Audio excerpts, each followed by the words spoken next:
নমস্কার বন্ধুরা, মানবীর রান্নাঘরে আপনাদের সবাইকে স্বাগত জানাই। আশা করি সবাই ভালোই আছেন। আমার আজকের রেসিপি কোকোনাট রাইস বা নারকেল দুধে তৈরি ভাত বা পোলাও, যেটাই বলুন। অনেকে পোলাও বলেন এটাকে। তো এটা একটা দক্ষিণ ভারতীয় রেসিপি। তো একাধিক রকমভাবেই এটা তৈরি করা যায়, কিন্তু আমি আজকে যেভাবে করেছি সেটাই আপনাদের সাথে শেয়ার করছি। একটু অন্যরকমভাবেও তৈরি করা যায়, কোনো দিন হয়তো সেটাও শেয়ার করব। আজকে আমি যেভাবে করেছি সেটাই বলছি। এর জন্য আমি নিয়ে নিয়েছি 1 গ্লাস বাসমতি চাল, ওই ধরুন 250 গ্রাম মতো আছে। এটা একটু ভালো করে ধুয়ে আমি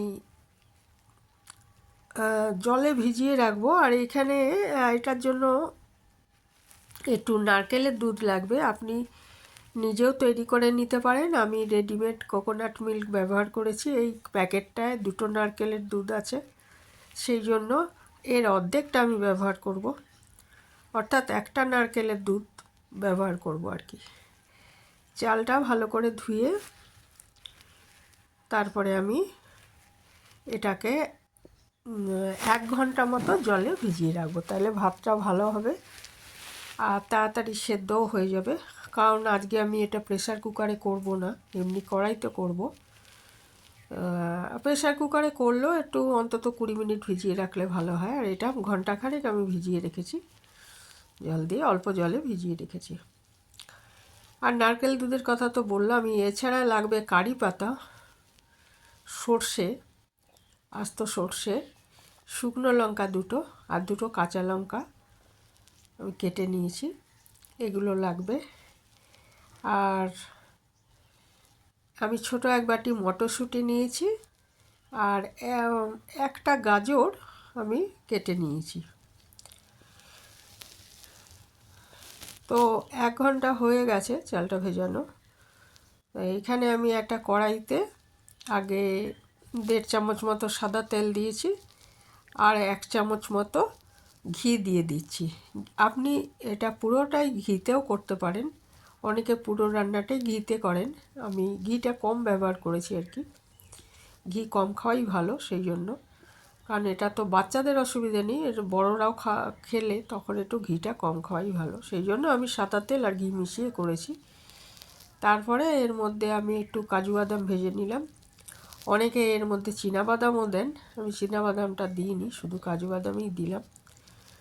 আর 2টো শুকনো লঙ্কা আমি একটু ভেঙে দিয়ে দিলাম, কারণ একটু ঝাল হবে, এই রাইসটা একটু ঝাল ঝাল হলেই ভালো লাগে।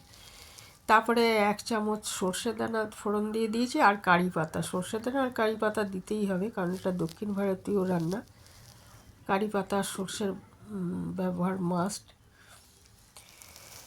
তারপরে এর মধ্যে গাজরের টুকরোগুলো দিয়ে দিলাম, আর মটরশুঁটিটাও দিয়ে দিলাম।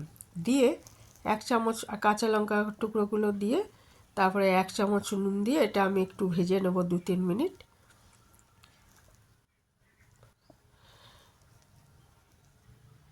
মিডিয়াম টু মানে হাই আছে ভেজে নিতে পারেন, অসুবিধা নেই। হাই আছে ভাজলে একটু নাড়তে হবে আর কি তাড়াতাড়ি।